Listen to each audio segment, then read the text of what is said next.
ہر قسم کے روحانی جسمانی مسائل اور وظائف کے لیے پیر اقبال قریشی چینل کو سبسکرائب کریں۔ نحمدہ ونصلی ونسلم علی رسولہ الکریم، اما بعد فاعوذ باللہ من الشیطان الرجیم، بسم اللہ الرحمن الرحیم۔ خواتین کے متعلق آج ہماری یہ ویڈیو کا موضوع ہے کہ جب مخصوص ایام آتے ہیں، خواتین کے مینسز کے ڈیز آتے ہیں، تو وہ کون کون سی عبادات کر سکتی ہیں، وظائف پڑھ سکتی ہیں اور کن وظائف کو نہیں پڑھ سکتی۔ میں نے اس پر پہلے بھی ویڈیو بنائی ہے، ہمارے چینل پہ موجود ہے اور وہ آپ دیکھ سکتے ہیں، بڑی مدلل ہے، بہت دلائل کے ساتھ ہے۔ لیکن یہ میں مختصر آپ کو کچھ چیزیں بتاؤں گا ابھی کہ خواتین ایام مخصوصہ میں مینسز میں قرآن حکیم کو ہاتھ نہیں لگا سکتی، قرآن پاک کو پڑھ نہیں سکتی، نماز نہیں پڑھ سکتی، روزہ نہیں رکھ سکتی، اور وظائف میں جو قرآن پاک کی آیات ہیں لمبی لمبی وہ نہیں پڑھ سکتی۔ اب دعا پڑھ سکتی ہیں، جیسے بسم اللہ الرحمن الرحیم، الحمدللہ رب العالمین، اور اسی طرح باتھ روم کی دعا پڑھ سکتی ہیں، صبح و شام کی دعائیں پڑھ سکتی ہیں۔ دعا سمجھ کے کوئی بھی چیز ہے وہ پڑھی جا سکتی ہے۔ اب اس طرح وظیفہ آپ دعا سمجھ کے پڑھیں، اسماء الحسنہ اللہ کے نام وہ تو آپ پڑھ سکتی ہیں، ویسے بھی چلتے پھرتے پڑھیں، ایام مخصوصہ میں ہی پڑھ سکتی ہیں۔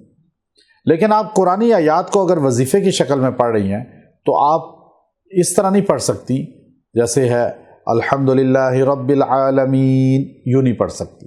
آپ اگر پڑھنا ہے اور آپ نے وظیفہ کرنا ہے تو آپ اس کا طریقہ یہ ہے، الحمدللہ رب العالمین، اس طرح پڑھ سکتی ہیں دعا کی شکل میں اور توڑ توڑ کر۔ پھر آپ جو ہے اس طرح وظیفہ اپنا پورا کر لیں۔ پھر اس طرح یاد رکھیں کہ ایام مخصوصہ میں آپ دم کر کے پانی وہ پی سکتی ہیں۔ آپ کسی سے دم کروا لیں، خود دم نہ کریں، اگر پہلے کا دم ہوا ہے وہ بھی پی سکتی ہیں۔ اور آپ جو ہے ان دنوں میں قرآن پاک کو ہاتھ نہیں لگا سکتی۔ آپ جو ہے قرآنی الفاظ آیات کو، لمبی آیات کو تسلسل سے نہیں، ترتیل کے ساتھ نہیں پڑھ سکتی۔ اب یہ چیزیں خواتین کو اکثر آگاہی نہیں ہوتی اور وہ بہت سی چیزوں سے، دینی چیزوں سے محروم ہو جاتی ہیں۔ تو قرآن پاک کے لیے اللہ کا اصول ہے لا یمسہ الا المطہرون، اس قرآن کو وہی ہاتھ لگائے جو پاک ہو، ورنہ ہاتھ نہ لگائے۔ بغیر وضو کے قرآن کو چھو نہیں سکتے، اور وضو ہو تو قرآن چھو سکتے ہیں، لیکن قرآن پاک کو بغیر وضو زبانی کوئی بھی پڑھ سکتا ہے۔ زبانی آپ قرآن پاک کو پڑھ سکتے ہیں اور آپ کو اجازت ہے، وضو نہیں بھی ہے تو آپ پڑھ سکتے ہیں۔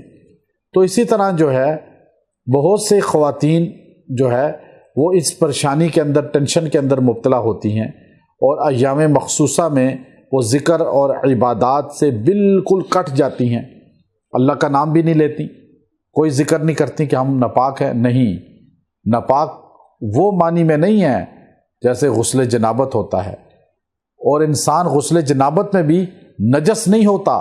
حضور نے صحابی سے کہا تھا کہ انسان تو پاک ہے، وہ صرف وضو کی، غسل کی اس کو ضرورت ہے۔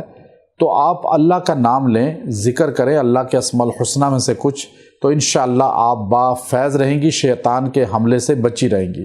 وآخر دعوانا ان الحمدللہ رب العالمین۔